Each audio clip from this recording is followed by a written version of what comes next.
It's the Morning Star Drive 117.8. You soaring up with sky, now's the time, don't delay. I'm sitting in my ride and it's time to fly. So let's realign, just listen and fill your mind. Hey guys, how is it going? And welcome to the Morning Star Drive on 117.8. It is Friday, September 15th, and so happy for you joining us. We are ready to start another day together with the Lord. So subscribe to us on YouTube, follow us on SoundCloud, and make sure to support us on Patreon. So today we have an exciting podcast for you. We have Until the End with Daniel Baker, the Wednesday message word study, and of course commentaries, updates, and news on what is happening around the world in this history today. All right, everyone, how are you doing? Yes, it is Friday. The weekend has come upon us. And yes, we are so happy. I am super excited and happy for this weekend. I'm not sure why, but I'm just happy. It is Friday. Ah, thank God. If you haven't yet, go ahead. Because it's Friday, leave a like. Because it's Friday, leave a comment to build our community. Super happy for everyone joining us every weekday on the Morning Star Drive. So let's get up and support each other each and every day. This week's Sunday message title, Learn from Me, the One Who Broke the Seal. Yes, I am extra excited today. I'm actually not even sure why I'm extra excited, but I am. It is Friday. It is the weekend. I am so happy. Right after this, I'm going to go to a nice cafe and have a nice coffee like I normally do. Yeah, just kind of my normal schedule. Yeah, my weekends here, I love it. I can relax, I can recharge, do a lot of different things. Tonight I'm going to be meeting the guys at church. I always meet every single Thursday night. Well, Thursday night for me, but it'll be Friday for you guys over there. But I get to meet the guys at church. We get we're starting something brand new because school just started for high school and universities. So we're gonna start study sessions, and we're like, oh no, that sounds so boring, but yeah, it does sound boring. It does. Yeah, when I say study sessions, it sounds boring, right? But since school has started and stuff, what we're going to do now is we're going to meet at one of the universities that's central to all of us. And well, most of them live in a certain city. So we're going to meet in the university at that city. And we're going to do, I'm not sure what it's called, but they said it's really good for your brain that, you study for 45 minutes, then you take a 15-minute break, you study again, then 15-minute break, kind of like that, right? So we're going to have like study sessions, 45 minutes of studying. Everyone's bringing their own studies, their work and stuff like that. And then we're going to take a quick break, play some foosball or some cards for about 15 minutes. And then we study again for the next 45 minutes and such. So for me, I'm super happy that even during school, we can meet and just have a good time together, get our schoolwork done, whatever we need to do. And I'm sure the parents will be happy that we are studying also. And, I think it's good too. I think it's good that we just have these types of spaces for the campus and SS to just be together, hang out, have fun, whatever it is. For myself, I thought I'd be working on my podcast, but my podcast's done already, right? It's for the week. So I don't know. Maybe just, there's an NFL game on, the Thursday night football. So I might be watching that game while they're doing that. I'm not sure yet. A lot of things to think about. So, and today I get to check the lottery ticket, guys. Pray for me that I do not win because money changes, people, right? I don't want to change because I have money, so please pray that I don't win. Actually, no, don't pray that either. Just pray that God's will happens. Because if it's God's will, then I will gladly take the lottery money if it is God's will. If it is God's will, I will gladly take the $12 million with a heart of burden, knowing that, wow, God has given me this responsibility and I should spend it wisely type of thing, right? Yeah, that's what I'm going to, So yes, that's where my heart is, whatever God's will is. So don't pray that I don't win. Just pray that God's will happens. And then, you can add an extra prayer and but God, Sky could use that money and, it can help the podcast, help the churches and stuff like that too. So if it is your will, not my will, but your will be done, let him win the lottery. We'll see what happens. I'm gonna make a check. I'm gonna post the video onto my Instagram just to see if I won the lottery or not. Remember, it's for all the September babies. Five of us bought the tickets together, so it's quite exciting, right? So today, again, I didn't go out to drink coffee in the morning, like my normal schedule. Wake up pre-dawn, then go straight to the cafe to work on the podcast. And for the last couple of days, I've been just drinking my own coffee. Yeah, like here it is.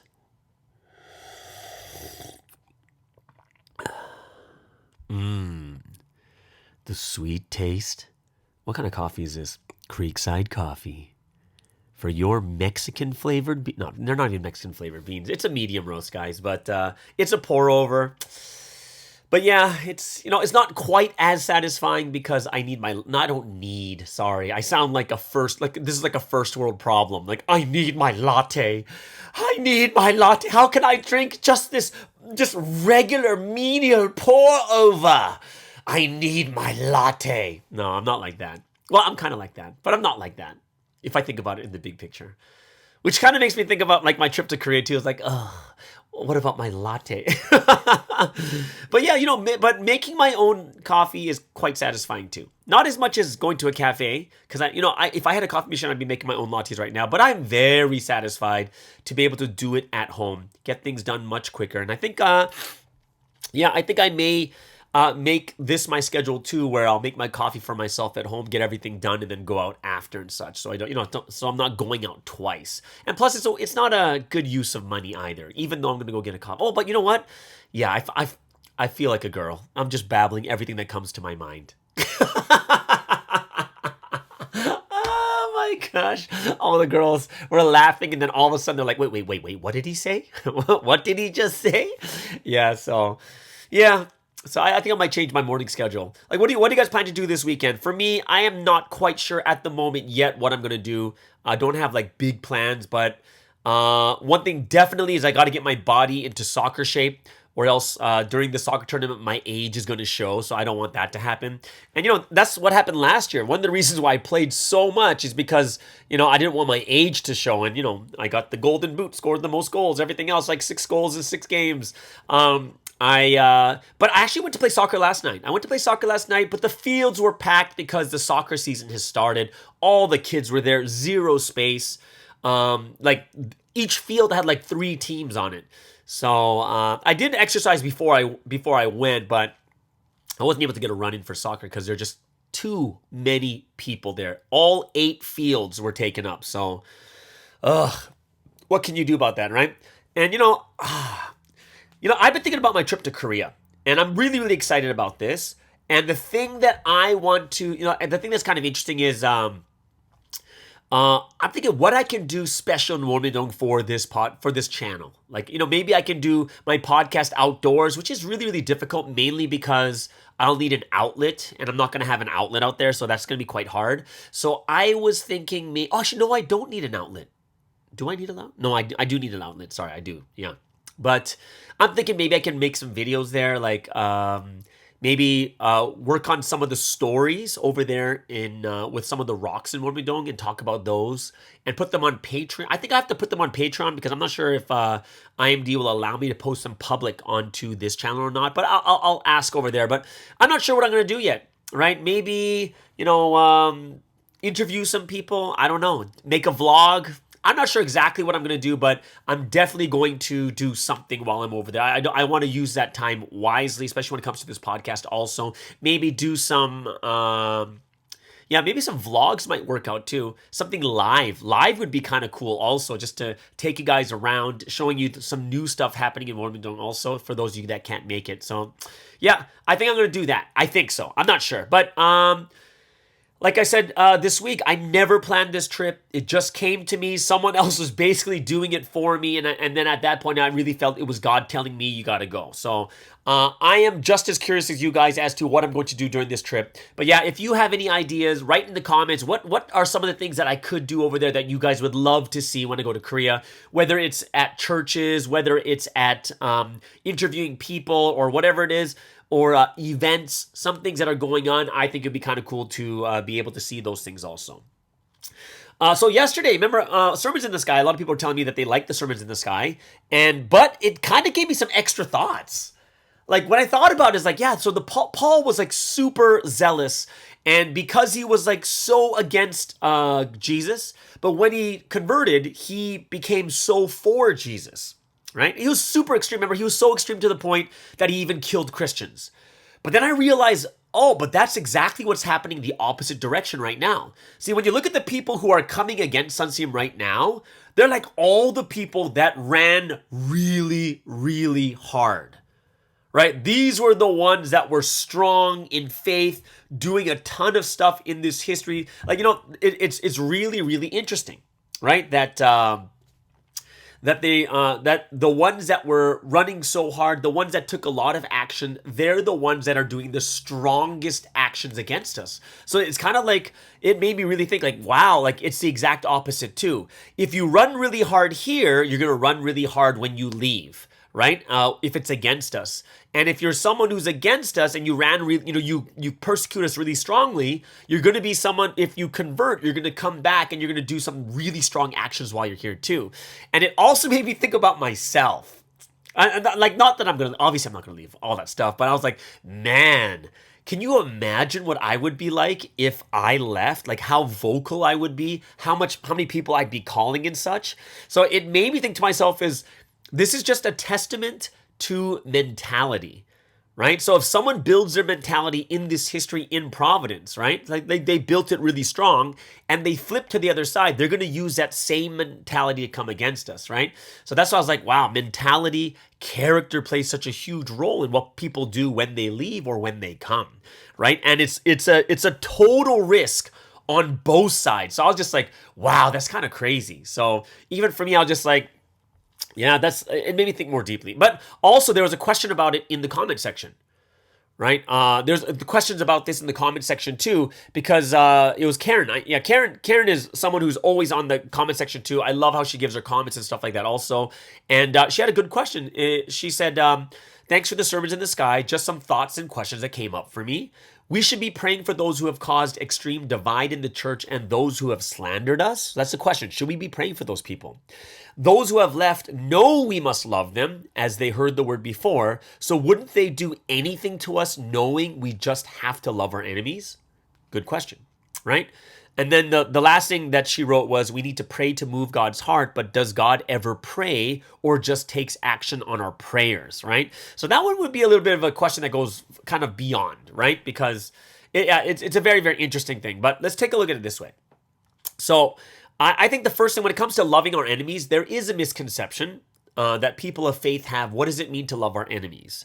To love our enemies, what does that mean, right? So if my enemy wanted to come and kill me, do I just say, come take me now, kill me, I am in front of you? Like, would you do that? If they want to kill my son, do I just throw my son to them? All right, you can kill my son. Is like, that's what it means to love our enemies? And obviously that's not what it means, right? It wouldn't be a reasonable way to do it, right?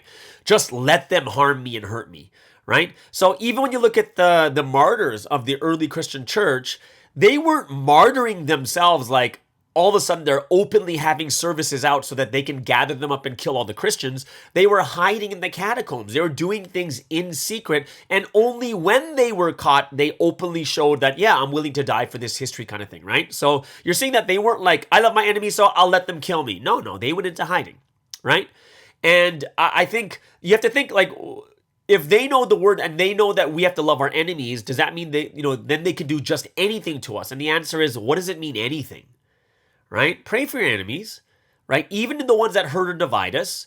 But remember, prayer is prayer. Prayer is not giving my children to them. Prayer is not doing extreme things. If they want to harm me, I'm going to let them do those things to me. Prayer is prayer. Prayer is, hey, God, please change this person's heart. God, please forgive them. They don't know what they're doing. Like you got to look at Jesus' situation. Jesus even forgave when the people were killing him. That he said, forgive them for they do not know what they do, right? So praying for our enemies is just that, praying for them. It's not to hate them, not to pray harm on them, is to pray that their hearts change. It's to pray that they realize deeply that it's not us saying, okay, let me go buy all my slanderers and all the people against us, go buy them dinner and treat them like our best friends. That is not loving your enemies. I think that's a little bit extreme, right? And I think it's difficult for us right now in our situation because we're in the situation and it's tough because, yeah, these are the people dividing us. These are the people slandering us, against us. And it's very hard for us to look at them and say, but do we really love them? It's a hard thing because it's more emotional, right? It is an emotional thing. It's emotional because they have hurt us. Some of us have been hurt directly or indirectly. They've taken away some of our friends, or this has happened or that has happened, right? And we're not a little bit. Some of us are very, very upset by it, and it becomes more of an emotional thing, which means emotion kind of messes up with our rational and reasonable thoughts, right?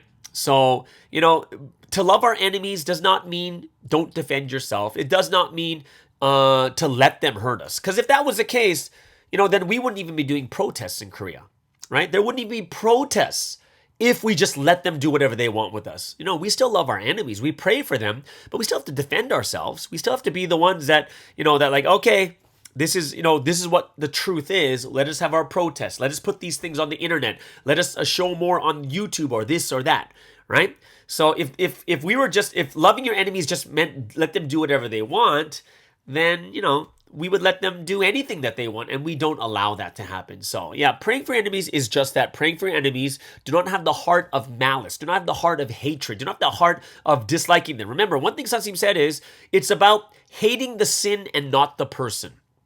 Right? Hating the sin and not the person, right? And until what point do we, like pray and pray and pray? Until, it's kind of like what Sasim says, when a tree is even like 0.01% alive, you keep taking care of it. But the moment it dies completely, this is when you stop taking care of the tree, because it's dead now. It's completely 100% dead. And that's something that we have to pray about too. It's like, hey, are they completely 100% dead? Really? How do we know? And that's why we have to pray for them. So, we need to pray to God to change their hearts, just like Paul's heart was changed, right? And think about this. When Paul was converted, did the Christians trust him right away, or did they not believe that Paul was converted? They thought that he was trying to trick them to kill them, right? So they still love him, but they're not naive. They will check to see, is he really changed? Is this real or not that he became a Christian? Because, like I said, it's very possible Paul just deceives them, pretending to be a Christian, and then eventually finds out everyone and kills them all. That's possible, right? Very, very possible. So it's not like they were out in the open, just opening their arms to Paul wide open, saying, oh, Paul, you're a Christian now. No, they were very, very cautious about it too, right? And that's loving your enemies, but you're praying for them. You're not hating them, but you're very cautious, right? You're going to defend yourselves too. So I think the rule of thumb for many of these questions should be, like I said, sometimes when we think about things really deeply or too much, or we think about things that make us a bit emotional, like people who slandered or hurt us or people around us or dividing our church, right? To bring our hearts to a very calm and stable level, I think the best thing to do is to always discern your thoughts through reason and rationale, right? Reason and rationale, those are the two things. Are my thoughts reasonable? Think about this thought. Think about this carefully as reasonable. Does loving my enemies mean I can let them do anything to me? They can kill me, beat me, stab me. Is that reasonable? No, right? That's definitely not reasonable. Rationale, what does it mean to be to have rationale? Rationale is basic. It's a basic reason or explanation. What is your basic reason and explanation? Does it make even any sense there? Basic reasons make sense or they don't. Right? Do your explanations, do your reasons for your thoughts make sense? Do your thoughts sound logical? And of course, and these are the two things that I always go by just to make sure that I'm not kind of going too off.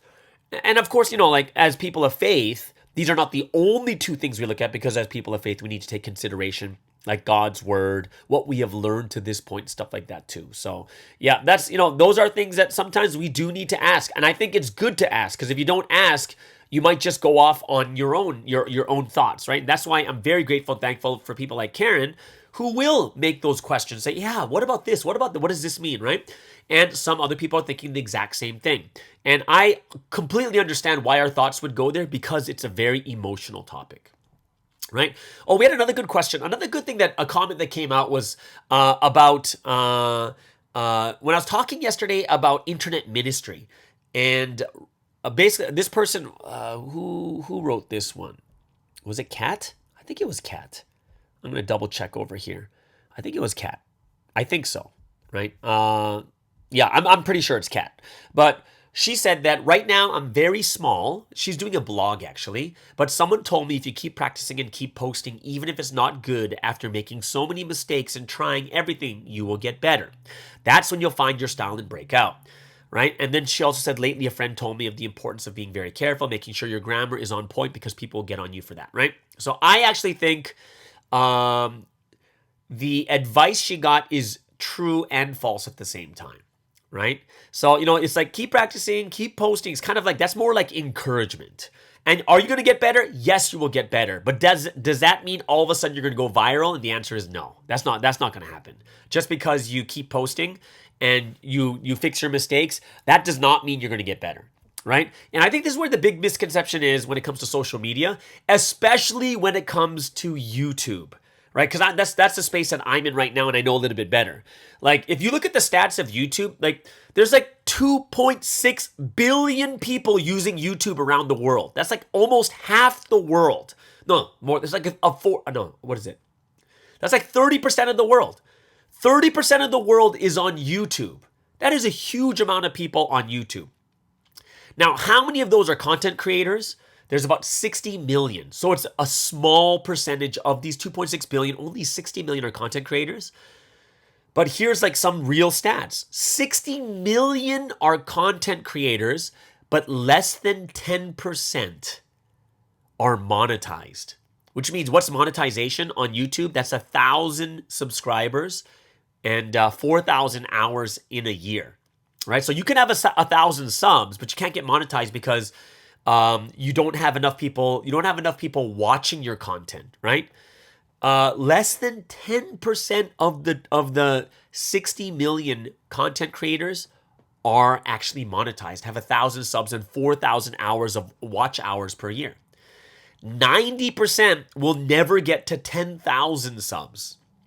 88% of videos have less than 1,000 views, right? So my point is this. My point is, why do we need these experts in social media? And it's not just about effort. I say it's not just about pushing through and being consistent, getting better, because everyone's, when you look at most of the content creators, they're putting in effort. A lot of them are consistent. But I would say that is only about the beginning point of content creation is effort and consistency. I would say only the beginning point, which I would say is anywhere from the first anything under 2.5 years.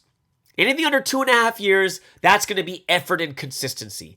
After that, if you're still not growing, you need to change it completely, right? After you create about 30 videos, maybe 30 to 50 videos, this is when you start researching your videos, seeing what people like, making that type of content. Because one of the big mistakes people make is they will only make content that they like and they're not listening to their audience, right? And that's why they won't hit 1,000. That's why they won't hit 10,000. Think about that.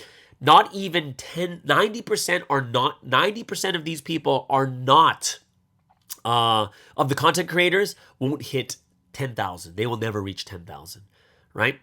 That's something that we do have to think about. So my point before was, yeah, effort and consistency does make a difference. And I say in the beginning stages, just to get yourself going. But eventually you have to research. You need good social media experts. You need those people out there that know about the tags, the trends, all those other different things, so that you'd be like, oh, I should be talking about this. I should be talking about this. I should be talking about this. Like that's something that we do have to take into consideration. And I hope it's something that when it comes to internet ministry, people will try to figure that out a lot better. All right, so that's kind of a couple of things that I was thinking about and hoping it's something that a lot of us, when it comes to internet ministry, we're not going to just kind of like wildly go out. Like, on Friday, churches are individually talking about internet ministry and stuff like that. And I think it shouldn't be like, all right, you write this, you put this out, you post this. All right, we're starting a bunch of channels. But it's far better to have one channel that has 10,000 subscribers than having 100 channels and each of them are all under 100.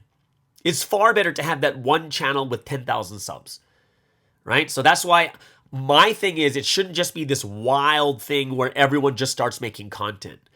I think it should be done properly, right? Because like I've been doing it for like 3 years now, and I'm only at like 4,600 subs. That's it, 4,600 subs, right? And I put money into it. I spent money. People have put a lot of hours into my channels and stuff like that too. I'm not talking about the member MSD this channel. I'm talking about the actual Espresso with Sky channel.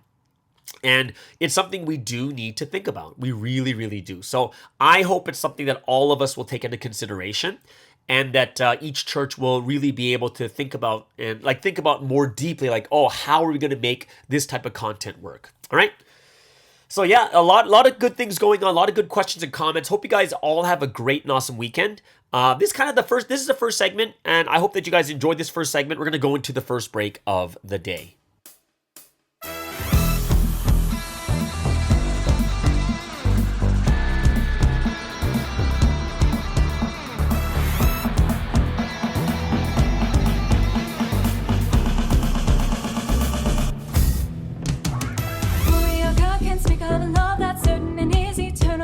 He's awesome, that's right. That's right. The Lord is absolutely fulfilled the will with his heart, will, and life. He's awesome, that's right. That's right. God, I'm convicted. I'll keep God's purpose for all time. With love in my heart, I'll walk this path rejoicing for life. Life is awesome when I'm living with the Lord. My life is finally made the will of God come true. I'm so proud of my life. Now my future is so bright. My spirit is shining. Oh, awesome life. Whatever they say, I will never give up on the will. I know that my life's so awesome. Met and established by God Almighty. Provi is His God's history. It is awesome, that's right. That's right. With all my life, I'll always protect this history, the Lord and His will. I am awesome, that's right. That's right. God, I'm convicted. I walk this path and testify. With love in my heart, I sing it off with thanks on high. Life is awesome when I'm living with the Lord.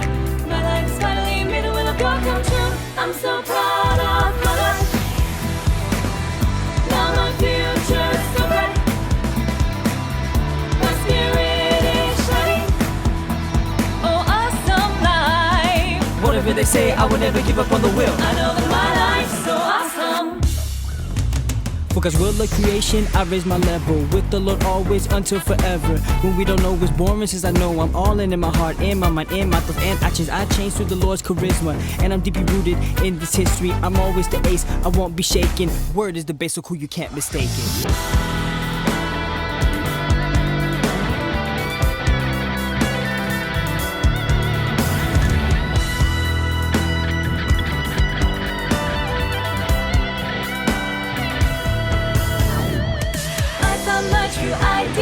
I chose my direction. I'm resolute that it's my lifetime career.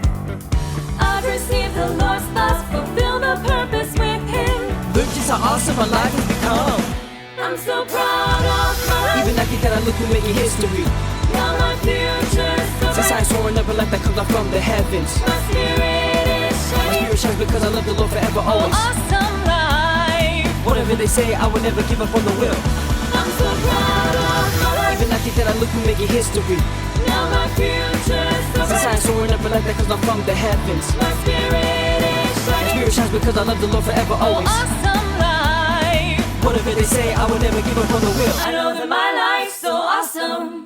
All right, so let's get into today's word study. And every Friday we have the Wednesday message word study. And interesting message we had because it's all Proverbs, right? So I really enjoyed it because it was Proverbs, but it was put in such a way, like when you read the Proverbs one by one, you'll see that it's kind of like a sermon by itself because it's a very clear message that was given. Title was the same, Learn from Me, the one who broke the seal, Revelation 5, verse 1 through 5. Proverbs, it was talking about one of the seals that were broken. I think it's very, very fitting too, right? And this is something that Sunseed talked about probably like in the pre-dawn Proverbs like a while back also, but it's one of the secrets that have been broken. So we have the seals when it comes to the Bible, like for instance, the seal of the judgment of fire, the clouds, times and a half. These are all seals that were broken, right?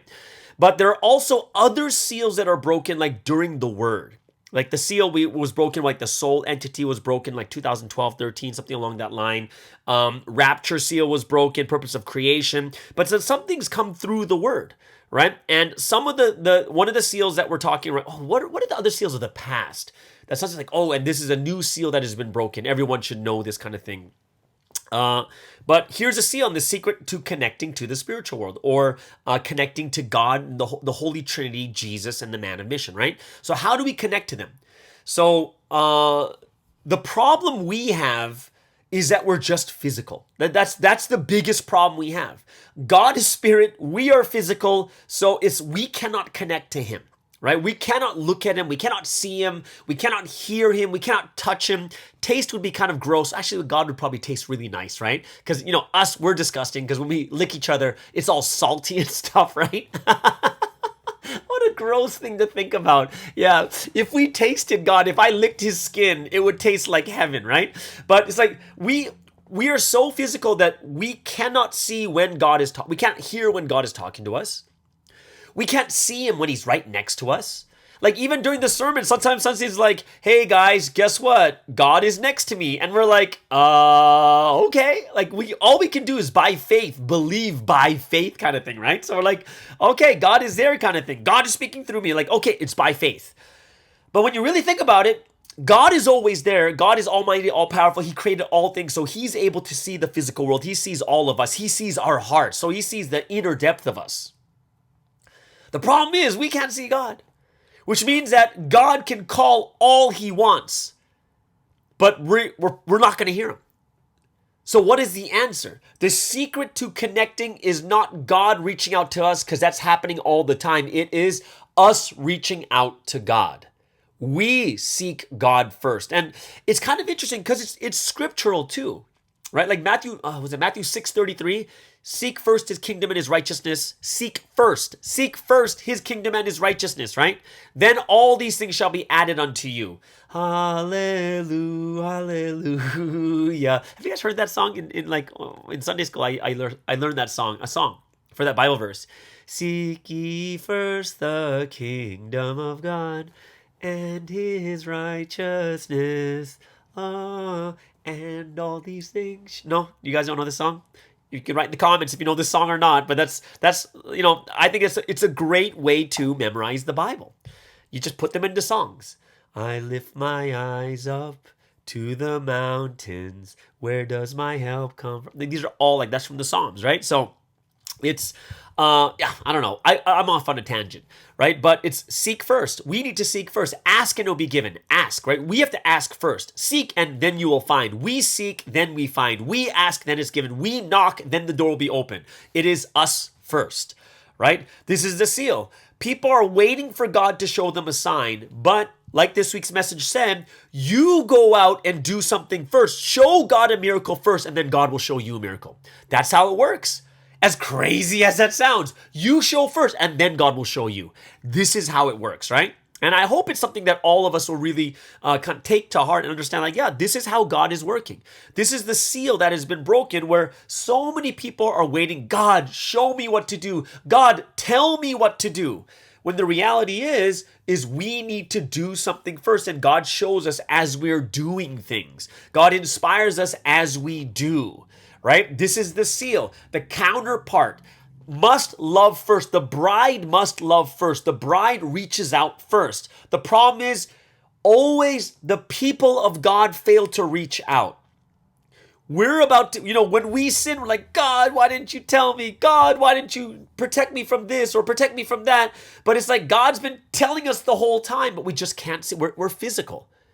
It's us that has to reach out first. We have to ask, seek, knock, love, everything. This is when there is satisfaction in the relationship. And I thought one of the Proverbs that was really great was showing the difference of connecting with heaven, how different it is connecting with earth, right? Because on the earth, right, the superior comes down to you and connects with you first, right? So it's not like you can just talk to any president. The president has to reach out to you. Then you could talk to him. We can't go up to the president.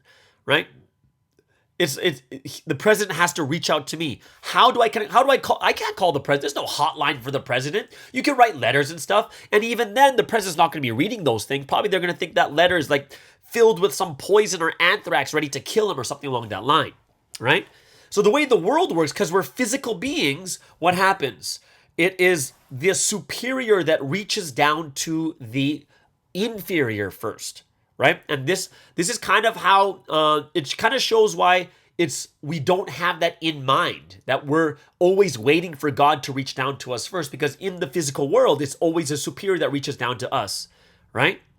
Haven't you guys ever heard that? Oh my gosh, I never thought you'd talk to me. Like, or I was watching something on YouTube where there was like a famous basketball player reaches out to a YouTuber and the guy's freaking out like, oh my gosh, why would this person reach out to me?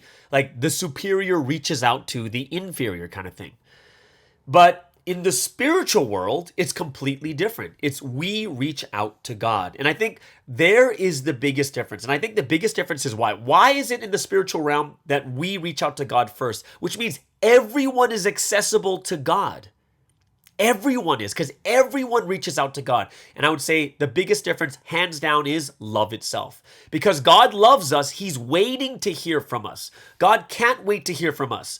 When it comes to us and the president, they have no idea who we are. They don't know for good or bad. They have to discern everything first because they can't see. Like the physical body cannot see people's hearts. The physical body doesn't, these presidents don't love literally every person in the country. They have to be very careful. But when it comes to the spiritual world, God is the creator. He is like the parent. God is the creator. He created all things. He is the bridegroom. He loves us so deeply that we all have full access to God. But because he's spirit and we're body, no matter how much he shouts out, none of us can hear. And that's why the best way when it comes to the spiritual world, it is us reaching out to God. When we reach out to God, if we want the secret of connecting to God, it is we reach out first because he is already looking at us. He's already looking at us. And that's why the fastest way is always through us reaching out first. It's not the other way. Why? Because God's been screaming at us for so long. So if he screams at us for so long, what does that mean? It means that if he's screaming at us, but we don't hear him, so what happens is he'll scream for days and days and for hours and days and weeks and years and no one hears him. How many times do you think God will be screaming to these people to come to him, to believe in him, to have that faith in him so that they don't go to hell, screaming to them, you don't know how bad hell is kind of thing, right? But when we realize this even more deeper, like the fastest way to connect is us reaching out to God first, which means the issue is not God. It's us. That's the issue we're dealing with. We are the ones who are supposed to reach out. Where's the biggest issue? It is us. It's the counterparts that must serve, the counterparts that must love, the counterparts that must do all these things. This is how it works. The seal of connecting to God, the seal of connecting, the seal of succeeding, it has been opened. How? Well, through the one that God has sent. Here is this week's message, which is so timely. It's so amazing that this week's message is the one who broke the seal, and then he'll break a seal for us during that week. Right? We must seek, love, and follow. That's the principle. We must do it first. And when we do that, this is when the will is fulfilled. What will is this? The greatest will, which is the purpose of creation. To become the counterpart of love to the Holy Trinity. That's the ultimate will. That's the greatest thing he's wanted. We may think there's so many other things that God wants, but number one is the most important thing is you being saved. You being raptured. You and God loving each other. That's the number one thing. But a lot of times we get confused when it's like, well, I didn't do this for God. I didn't do this. No. You've done the greatest thing already. You have. You have already done the greatest thing by reaching out to God, loving him, being saved, coming into this history. That is number one. We are always loved, right? We're always loved. But we grow distant because we stop seeking. We grow distant because we stop looking. And because of that, we stop connecting. We have to be those that reach out. And I think that's, that is something that we have to think about very carefully. I think another important point that came out from the message is when you lose, I think the word used in English was fondness, right? When you connect, you start to grow fond of the Holy Trinity and Jesus, the man of mission. But what happened, like, it's not something that's so easy to do. It's not like we can grow fond of someone after 1 or 2 days. It's something we put effort in all the time. We work on it all day long, right? And I liked how Sunsteve just said, yeah, it's like starting a company, straight up, like starting a company. You grow it first and then you manage it, right? It takes a lot of effort. You go, like, I've been watching Shark Tank, and it's like these people are putting their life, they're putting their houses up for mortgage so that they can start this company. A person whose faith is asleep cannot do what, this, like, once we fall asleep, once we start losing that fondness to God, is not something that we just, and then we're back into it. Right? You can't just get back into growing fond of God anymore. Right? We start to grow distance from them. So let's just say, physically speaking, if you grow distance from someone, so you start moving further and further away from them, even if you realize I did the wrong thing, you still have to walk back or still drive back. And it's going to take however long it takes. If you move to another country, you have to fly over, make money, fly over. It takes that many hours to fly. Plus, from the airport, you drive to their house or whatever it is. It takes time. The bigger the distance, the longer it takes to get back. And that's something we have to realize for ourselves too. How far have we been drifting from God? How far? Right? And this is why we have, it's that point is, don't lose the first love. Like, that while you're in first love, you're going to have ups and downs, but you can't lose that first love. And I like that point is you have to value just the fact that you met God. Just that. If you can just value that one point, I have met God. I think even just not losing the value in that would change your faith. It would. So I hope that our fondness of love is not lost. It's hard to get back, right? It's hard. Like, even like when I think about exercising, you grow a fondness to exercise and build your muscles and stuff like that. And then eventually you get bored of it. And once you lose that, you stop exercising altogether. You've lost it, right?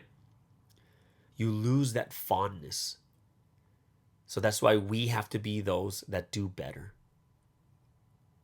So I hope that we don't lose that fondness. And even if we did, let's fight our way back. Right? There's a great point that was made. Some said, young people find life hard and they lose confidence. And all they do is live in their small rooms all day long. And I see it happen all the time. Right? And then Sanjeev said, Korea has 350,000 youths who lost fondness for life because it's too challenging. And I'm not certain, but I think he's talking about suicide. That's my feeling. Right? Because that's a very specific number. 350,000 who lost fondness for life. So if you lose that fondness for life because it's too challenging, then what do? You lose. So I think that's just my feeling. My feeling, that's what it is. So we cannot lose that fondness for life. And, we're seeing that we need to save these kids, get them out of the house, get them, talk with them, play with them, not play with them, but, they need people that really care about them. They need mentors and stuff like that too. So I hope it's something that all of us really can think about. Like, it was a very, very, it wasn't very many proverbs. I don't even know how many there were, but it felt like there was 20 something of them, but they're very, very deep and powerful. So I hope that all of us ultimately never lose a fondness when it comes to God, the Holy Trinity, Jesus, the man of mission, because it's very, very hard to get it back again. So, this is the time, guys. Let's break that. Since the seal has been broken, right? Since that seal has been broken, let us be the ones that reach out and seek God first. And it was very powerful. There's a seal that was broken. The secrets of succeeding in love, the secret of connecting to God, the secrets of succeeding in life. It happens by us seeking out first, right? So we must be the ones that seek. We must be the ones that love first, right? That's like Matthew chapter 7, verse 7 and 8. Ask seek, knock. Ask and it will be given to you. Seek and you will find. Knock and the door will be opened. And that seems like the verse that breaks the seal. Okay? So yeah, that is the word study. It is quite short because it was a short Wednesday message too. And even the Proverbs, like for Thursday morning, it was like 2 of them. But I'm really, really enjoying it even more as my head becomes more clear at the pre-dawn time. Either way. All right? So there it is. That's the word study for the Wednesday message. Hope you guys really enjoyed it. Let's move into the second break of the day. Ever since I met you, I just feel like a winner. I don't wanna stop. SB, let's get it. Yeah. Every day I feel like I'm a winner. We just eating every time it's dinner. You the realest trophy that I have. Everybody wishes what I have. I really wanna get to know you. Nothing feels like winning if we aren't together. I really wanna get to know you. When you are with me, everything is better. I really wanna get to know you. I take the time out just to show you. I don't need to pick petals off a flower just to say that I adore you. I chill with you till the sun goes down. When I'm with you, my world goes round. When you call, I come around. Even in the crowd, you're the only one I see. The others try to kiss my eye, just know you're for me. I hope they know they can't compete. Now my head is in the zone. When I'm with you, not alone. I never let you go. You're everything to me. Together we're not losing. Every day I feel like I'm a winner. We just eating every time it's dinner. You the realest trophy that I have. Everybody wishes what I have. I really wanna get to know you. Nothing feels like winning if we aren't together. I really wanna get to know you. When you are with me, everything is better. It's special every time when I'm around you. I feel like there's just something different about you. You always bring the best out of me. No limits to this love I can see. No limits when I'm on eagle's wings. Nobody touching us when we win. When lovers become one, they don't lose. I don't play no games, not with you. Every day I feel like I'm a winner. We just eating every time it's dinner. You the realest trophy that I have. Everybody wishes what I have. Every day I feel like I'm a winner. We just eating every time it's dinner. You the realest trophy that I have. Everybody wishes what I have. I really wanna get to know you. Nothing feels like winning if we aren't together. I really wanna get to know you. When you are with me, everything is better. Stay together and never, ever apart. I love spending time with you. All right, so let's get into the final segment for today and the entire week. And of course, we have Daniel Baker all the way over from Korea. I will be visiting when I go over there. I can't wait to see him and his entire family. This is Daniel Baker with Until the End. Everyone, please make sure you give him a lot of encouragement and praise. He's doing such a great job, all right? This is Daniel Baker from Korea with Until the End.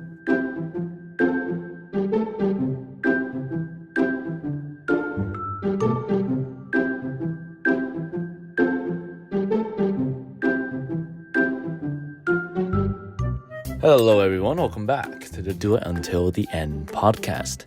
Now today we have an amazing podcast because, one of the biggest things that, I've realized these days is something about being in Providence. Being in Providence, what really differs us from the world, right? And this is something that can be like a compass for us because it's like a moral guideline as Providence people. So let's get into the podcast. Right away, we're not normal people, right?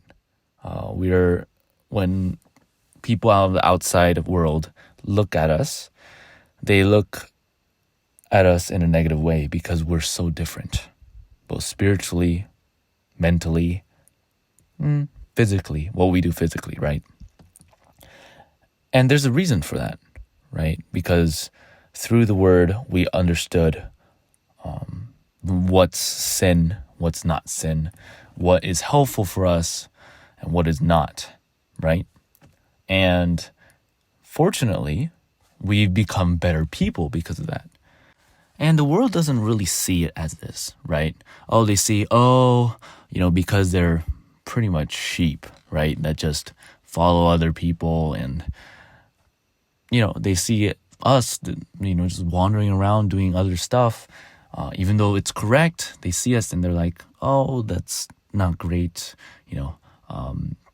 Why do they, refrain from having casual sex, or why do they, not drink alcohol or smoke, because it's such a norm in the regular world, right? Both in Korea, the world, we don't do those things because we have guidelines, we have strict, restrictions for ourselves, because we ultimately know that it is sin. And it's sin because it's not good for us, right? Physically, mentally, those actions that are sin, they either break the fall or they cut 10 years, 20 years of our life. It's these restrictions we have on us is a great thing, to be honest. It's a beautiful thing because it's a little bit philosophical, but having control over your desires, your own self, and being able to do the right things, not commit sin and do what the Trinity wants for us, is an amazing and beautiful thing that all Providence people, even though we might not be perfect, strive for. And that's something that, it differs from us and the world. And why I realized this was because of one of the SS. And one of the SS was having struggles with the opposite sex issues. And everything came out about this situation, which was like a three-year situation. So it didn't start under my rule or whatever it is, but it was something that made me really realize why we are different from the world. Now, this is something that all second generations need to know, because they're so caught up in either school or playing with other students, building relationships, that they kind of forget that, Provi people are different. Second generation people, especially, they came into the world without sin. So they're very different. That difference is the moral compass that we have, right?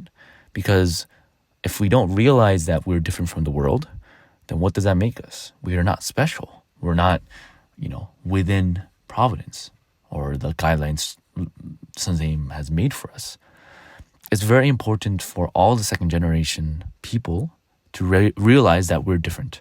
That we're different from our peers, our friends, our classmates, people below us, people above us. We're different. Yeah, and we're different in a really amazing way because we met the Trinity. We met Jesus, the one who came again. And this is such a beautiful thing that all of us need to realize. And if we forget about it, then it's very difficult for us to really realize it about it again. Now, I really want to ask and really want to make you guys think a little bit about what makes me different from someone else or just a regular person. Let's say I copied myself from birth and that person, lived in a different family. How would I live, or what kind of life would I live differently from right now? So let's say I had a twin brother, same genetics, same everything, but was lived or put into a different environment, what kind of life would I live? It's kind of scary, right? As a second generation, I thought about this. Even for me, I thought, what happened if I live in America? I'm strong in my faith right now, doing a mission in Warmerdong, in the Warmerdong church. But if I lived my whole life in America and I didn't come to Korea in 2013, what kind of life would I have lived? If I have like a lot more people around me thinking about booze, sex, drugs, being around those people, I might have lived a very different life. And yeah, so think about, having a same twin, but in a different environment, different family, not in Providence. What kind of life would that person live? Would it be very drastically different from you? Or would it be very similar? Of course, it would be super drastic because we have these set in stone laws, which keep our life in balance, keep our life centered on the Trinity. And this is something that everyone, one time in their, at least once in their, spiritual journey, should realize. Yeah, so that's all I have for you guys today. I hope everyone enjoyed this podcast segment. And to everyone who is improving themselves to become closer to the Lord, let's walk this path together. Peace out, guys. Bye-bye.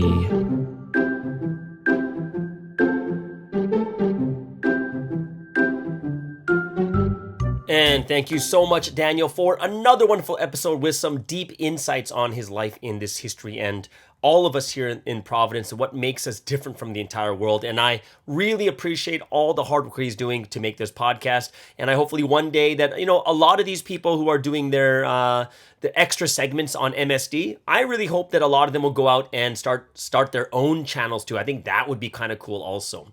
Either way, so there it is, guys. That is this week's podcast. The Friday is done. Hope you guys enjoy your weekend, and we'll see you guys again on the Morning Star Drive on 117.8. It's the Morning Star Drive 117.8. You soaring up with sky, now's the time, don't delay. I'm sitting in my ride and it's time to fly. So let's realign, just listen and fill your mind. I'm burning with desire and the passion. Nobody can stop me when I'm like this. I got my head in the zone, I'm on the Morning Star Drive, I'm burning with desire and the passion. Nobody can stop me when I'm like this. I got my head in the zone,